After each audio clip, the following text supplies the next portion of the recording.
My brothers and sisters, in a world that claims to be free and fair, we must ask, is freedom truly honored when power dictates commerce and alliances are shaped not by justice but by pressure? I have seen through the long arc of history how great nations rise, not by suppressing others but by uplifting humanity, and yet today we witness a troubling trend. Indian companies, symbols of innovation, of resilience, and of a rising democratic voice, are being restricted, sanctioned, and banned. This is not merely a matter of business. It is a matter of sovereignty, dignity, and the balance of power in our global community. Let us examine this, not in anger, but with wisdom, not to divide, but to enlighten, for truth, once spoken clearly, has the power to dismantle the strongest walls of hypocrisy. So I invite you today, not just to listen, but to reflect, to challenge what we have been told, and to stand always for justice, equality, and the right of every nation to rise on its own terms. Throughout history, powerful nations have often acted not merely out of necessity or justice, but from a deep-rooted fear of losing control. The United States, a nation that has long held economic and technological dominance, now finds itself witnessing the rise of new powers, among them India. This rise is not accidental, nor is it a threat by default. It is the result of decades of resilience, innovation, and ambition by the Indian people and its industries. Yet, instead of embracing this shift in global balance as a sign of healthy progress, we see efforts to suppress, to ban, and to restrict. There is a silent language in international affairs, a language not spoken with words, but through policy, trade barriers, and sanctions. When Indian companies begin to lead in technology, pharmaceuticals, digital platforms, and even defense, they represent more than corporate entities. They represent a shift in influence, and those who have built their strength on monopoly feel the tremor of competition. The U.S. government, while preaching the gospel of free markets and open competition, has on numerous occasions taken actions that raise questions about whether it truly welcomes fair play when it is no longer the default winner. These bans and restrictions are not always about clear violations or national security threats. They are often vague, justified under the broad umbrella of security concerns, without transparent evidence. But we must ask, why are these concerns almost always directed at rising nations? Why do we not see the same intensity applied to corporations from powerful allies who may commit the same, if not worse, offenses? The answer lies in the politics of fear, a fear of losing control over the narrative, over market share, over influence in regions where American dominance is no longer guaranteed.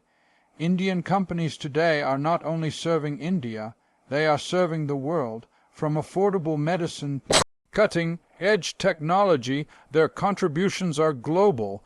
And yet, when these companies begin to outpace Western counterparts in innovation or market access, their growth is viewed not as a contribution to humanity, but as a geopolitical challenge. This is not economics, it is power politics. It is an attempt to sustain hegemony by any means necessary, even if that means undermining the very principles of freedom and fairness that one claims to uphold. One must also consider the historical lens. The global South has for centuries been the subject of economic subjugation, whether through colonization, resource extraction, or manipulated trade agreements. The modern bans and restrictions, dressed in diplomatic language, are but a continuation of that legacy in a new form, economic colonialism under a new banner. And those who rise from these historical chains, who build something of their own, are often met not with applause, but with suspicion and resistance. But the world is changing. The people are more aware, more connected, and more capable of questioning the motives behind global actions. The rise of Indian companies reflects a larger movement toward a multipolar world, where no single nation dictates the flow of progress. To resist this movement is not only futile, it is unjust. It is a rejection of equality among nations and a refusal to share the table of growth. The fear of emerging powers is a fear rooted in the potential loss of unilateral authority. But greatness is not measured by how long one stays at the top. It is measured by how willingly one lifts others up. When the economic battlefield is treated as a zero-sum game, where another's rise is seen as one's decline, the true spirit of global partnership is lost. What we are witnessing is not just economic protectionism. It is the desperation of a system struggling to maintain supremacy in a world that demands balance. Certainly, here's a 600-word expansion of Keynote 2, Selective Enforcement of Democratic Values, in a style inspired by Nelson Mandela, without heading or ending. Sentences. There are few words as powerful and universally cherished as democracy. It is spoken with reverence in parliaments, classrooms, and diplomatic halls. It is held up as the ideal system through which justice, freedom, and dignity can flourish. And yet we must recognize that in the hands of the powerful, even the noblest ideals can be weaponized. What we often witness today is not the consistent application of democratic values, but their selective enforcement used not to uplift, but to punish, not to support, but to control. The United States has long positioned itself as global guardian of democracy. It has spoken out against authoritarianism, demanded transparency, and intervened, often uninvited, in the affairs of nations under the banner of defending liberty. But when we look closely, a troubling pattern begins to emerge. The scrutiny, the sanctions, the restrictions, they are disproportionately aimed at nations that challenge U.S. economic or geopolitical dominance, not necessarily those with the worst human rights records or the most repressive regimes.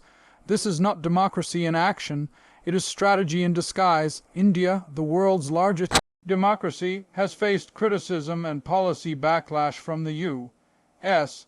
under the pretext of protecting human rights or democratic principles. Indian companies, especially in the technology and defense sectors, have been targeted for alleged violations that often lack clear evidence or are rooted in exaggerated fears. At the same time, authoritarian regimes with strategic or economic ties to the U.S. are spared similar criticism. This double standard cannot be ignored. When the values of democracy are only enforced when convenient, they lose their moral force. This selective enforcement reflects a deeper issue, the instrumentalization of values to serve interests. Instead of using its influence to foster genuine democratic dialogue, the U.S. often uses the threat of bans, sanctions, and global isolation to pressure nations into compliance. It is a form of soft coercion dressed in the language of liberty, but liberty imposed through coercion is no liberty at all. True democracy requires mutual respect, open dialogue, and a willingness to engage with complexity, not a rigid imposition of one's own worldview. Moreover, the internal contradictions within the United States' own democratic system further erode its credibility as a moral authority. A nation struggling with political polarization, racial inequality, and deep-rooted systemic challenges cannot afford to present itself as the flawless model of governance. The world sees these contradictions, and when a nation lectures others while ignoring its own failures, it creates resentment, not admiration. The hypocrisy becomes evident, and the message of democracy becomes muddied by its selective messengers. For Indian companies, this becomes more than just a question of fair treatment. It becomes a reflection of whether the global order truly respects sovereignty and equality. When a democratic nation is treated with suspicion simply because it grows stronger or more competitive, the message sent is that democracy is not enough, it must also be subordinate. That is not partnership. That is dominance veiled as diplomacy. We must also understand that the weaponization of democratic rhetoric can have dangerous consequences. It divides the world into camps of good and bad, based not on governance, but on allegiance. It turns cooperation into compliance and dialogue into dictate, and in doing so, it weakens the very foundation of global unity and peaceful coexistence. If the ideals of democracy are to endure, they must be applied universally, not selectively. They must uplift the weak as well as the strong, the unfamiliar as well as the familiar. The true strength of a democracy lies not in how loudly it declares its values, but in how fairly it applies them. And until all nations, including the United States, embrace that principle with sincerity and consistency, the call for democracy will continue to ring hollow in the ears of those who seek justice, not judgment. Certainly, here's a 600-word expansion of Keynote 3. Strategic Containment Through Sanctions and Restrictions, written in a reflective, morally grounded tone, inspired by Nelson Mandela, without heading or ending sentences. In the modern world, power does not always reveal itself through the deployment of armies or the conquest of lands. More often, it hides in the language of sanctions, in the legalese of trade agreements, and in the fine print of regulatory restrictions. It is a quieter, subtler war, fought not with weapons, but with influence and leverage, and at the heart of this strategy lies containment, the effort to control, limit, or neutralize those who challenge existing hierarchies. When Indian companies rise on the global stage, this strategy of containment reveals itself clearly and deliberately. The United States, having dominated the global economic and technological landscape for decades, views any significant challenge to its leadership with deep caution. It does not always confront this challenge head-on, nor does it often speak its true concerns openly. Instead, it reaches for tools that appear legitimate: sanctions, trade barriers, technology export restrictions, and investment bans. These are presented as responses to policy violations or national security concerns. But beneath the surface, they often serve one singular purpose: to slow the rise of potential rivals. Indian firms in sectors such as semiconductors, 5G, green energy, pharmaceuticals, and space exploration are not just competing, they are excelling. They are building alternatives to Western technology, expanding into markets long dominated by American and European giants, and offering affordable solutions to developing countries. This growth is not simply economic, it is symbolic. It signals a world no longer reliant on a single source of innovation, no longer dependent on one pole of power. And for a nation accustomed to shaping global trends, this diversification is deeply unsettling. When such firms are suddenly placed under scrutiny or blacklisted, when Indian platforms are denied access to American markets, when strategic partnerships are cut short without clear justification, it raises the question: are these truly security measures or strategic tools of delay? The pattern is consistent, the timing is precise, and the targets are almost always those on the verge of shifting global power equations. This method of containment does not only affect companies, it sends ripples across the broader economy, chilling investor confidence, restricting access to critical components, and stifling innovation.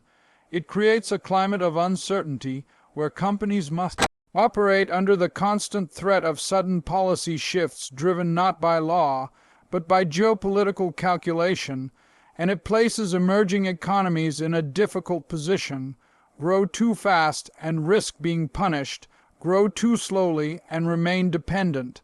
But this strategy has deeper implications beyond economics. It fractures trust. It reveals a world order where rules are applied unevenly, and where success is only tolerated when it does not challenge the powerful. It undermines the principle of free competition, replacing it with selective exclusion. It creates a system where influence matters more than merit and where access is determined not by capability but by compliance. For a country like India, which has walked the long road from colonization to sovereignty, such containment is more than a policy challenge. It is a moral one. It reminds us that independence is not just about self-rule, but about the right to grow, to innovate, to compete, and to define one's own destiny. To restrict that right under the guise of strategy is to deny the very principles that modern civilization claims to uphold. We must ask ourselves what kind of world we are building, one where power is preserved through artificial limits, or one where progress is shared and competition is embraced. The attempt to contain through sanctions may buy time, but it does not stop the tide. Nations rise not because they are allowed to, but because they must, and the more they are resisted, the stronger their resolve becomes. Containment, then, is not a solution. It is merely the resistance of the past clinging to a world that is already changing. Certainly, here's a 600-word expansion of Keynote 4, Technationalism and Digital Colonization, written in a tone reflective of Nelson Mandela's moral clarity and global vision, without a heading or concluding statement. In the digital age, the struggle for power has moved beyond borders and into realms once imagined only by visionaries. The internet, data, and emerging technologies are not just tools of innovation, they are weapons of influence, control, and dominance, and as nations rise to stake their claim in this new frontier, a new form of nationalism emerges, one built not on flags or military strength, but on code, platforms, and digital ecosystems. This is tech-nationalism, an invisible force shaping the modern world, and it is increasingly being used not to foster cooperation, but to assert unilateral control.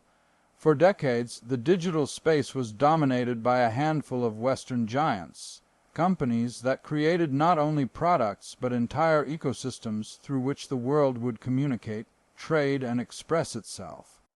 Dominance of American technology firms, backed often by their government's geopolitical agenda, created an environment where digital influence translated directly into political leverage. But as countries like India began building their own platforms, their own chip industries, and their own technological innovations, the reaction was swift and calculated. The old powers began to see this independence not as progress, but as a threat. The concept of digital colonization emerges from this imbalance. When a few countries control the flow of information, data infrastructure, operating systems, and social media platforms, they are no longer just participants in the global economy. They are gatekeepers of thought, commerce, and security. This control gives them the power to shape narratives, surveil populations outside their own borders, and manipulate economic dependencies. And when Indian companies begin to challenge that control by creating indigenous alternatives, they are met with resistance masked as regulation. Under the guise of security, several Indian apps and platforms have faced restrictions in global markets, particularly in the United States. These bans are rarely transparent, often citing vague risks without disclosing evidence. What they reveal is not simply caution, but a strategic intent to preserve technological hegemony. When one nation develops the means to secure its own digital destiny, to process its own data, and to offer competitive alternatives, that development should be welcomed as a contribution to global balance. Instead, it is viewed through a lens of suspicion, as if independence in technology is somehow subversive. This mindset echoes the colonial logic of the past, when native industries were suppressed to maintain the economic and cultural dominance of foreign powers. Today, instead of denying raw materials or trade routes, it is access to app stores, semiconductor supplies, cloud storage, and software patents that are withheld. Instead of gunboats and armies, it is copyright claims and export bans that enforce submission, and the goal remains the same, to prevent others from rising to equal footing.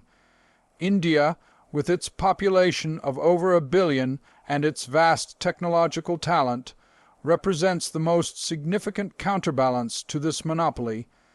It is not merely replicating what others have done, it is innovating in ways that serve its people, address global inequalities, and offer low-cost, scalable solutions to developing nations. But as India asserts this digital sovereignty, it becomes a target in a silent war, a war where influence is maintained not by fairness, but by fear. The challenge we face is not simply technological, it is ethical. Will the future of digital life be governed by the few or shaped by the many? Will access and opportunity be global or dictated by a handful of powers that see innovation elsewhere as a threat rather than an opportunity? The principle of shared progress must guide our choices. To resist the rise of Indian technology under the name of nationalism is to deny the world a chance at balance, and to use digital tools as instruments of containment is to repeat the very injustices that once held nations in chains. Certainly, here's a 600-word expansion of Keynote 5, Double Standards in Global Trade Policies, written in a tone inspired by Nelson Mandela's sense of fairness, justice, and moral conviction, without heading or closing statement. In the global marketplace, where goods, services, and ideas move across borders, there is a promise that governs the conduct of nations: fairness. The very foundation of global trade lies in the belief that all participants will be treated equally, judged by the same standards, and given the same opportunities. Yet when we examine the way trade policies are crafted, enforced, and manipulated, particularly by powerful nations like the United States, we see a troubling truth emerge. The system is not always guided by fairness, but by favoritism, not by principle, but by profit, not by equality, but by dominance. Indian companies entering the global trade arena often do so against incredible odds. They operate with fewer historical advantages, less access to elite capital, and greater scrutiny from regulators. Yet despite these challenges, many Indian firms have succeeded, providing affordable medicine, cutting-edge software, green energy solutions, and robust digital infrastructure. But when these successes begin to shift the global balance, the response is rarely applause. Instead, new barriers are erected, tariffs are imposed, export licenses are denied, investigations are launched under the broad banners of compliance and national interest. What makes this even more alarming is the inconsistency with which these rules are applied. The same business practices that are deemed unacceptable when pursued by an Indian company are tolerated, even encouraged, when undertaken by Western counterparts. For example, aggressive market expansion by U.S.-based tech giants is framed as innovation, but when an Indian firm expands into the same space, it is questioned, monitored, and often penalized. The issue is not with the rules themselves, but with how, and to whom, they are applied. This duplicity reveals a larger pattern. Global trade institutions, meant to protect the interests of all nations, are often influenced by the very powers they are supposed to regulate. Powerful nations lobby behind closed doors, write the rules in their favor, and then use those rules as weapons against those who pose economic challenges. Developing nations are told to open their markets, reduce subsidies, and compete fairly, but when they begin to win in this fair game, the rules change. This is not policy, it is protectionism veiled in protocol. The pharmaceutical industry provides a clear example. Indian drug manufacturers have been instrumental in producing affordable generic medicines that save millions of lives around the world. But when these companies threaten the profits of Western pharmaceutical giants, they are suddenly targeted with intellectual property lawsuits, blocked from key markets, or subjected to punitive inspections. The aim is not to ensure quality or safety. It is to protect monopoly profits, even at the cost of global health.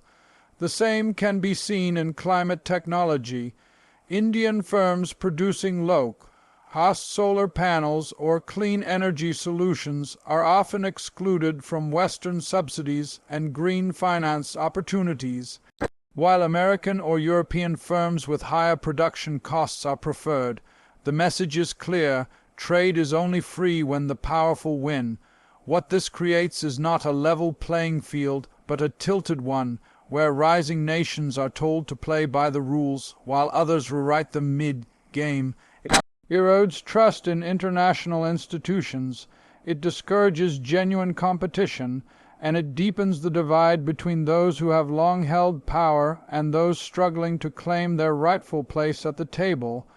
The world cannot move forward when trade is used as a tool of discrimination. For true global progress, we must eliminate these double standards and ensure that every nation, regardless of its past or present status, is given equal footing. Justice in trade is not about generosity. It is about restoring balance to a system that has, for far too long, favored the few at the expense of the many.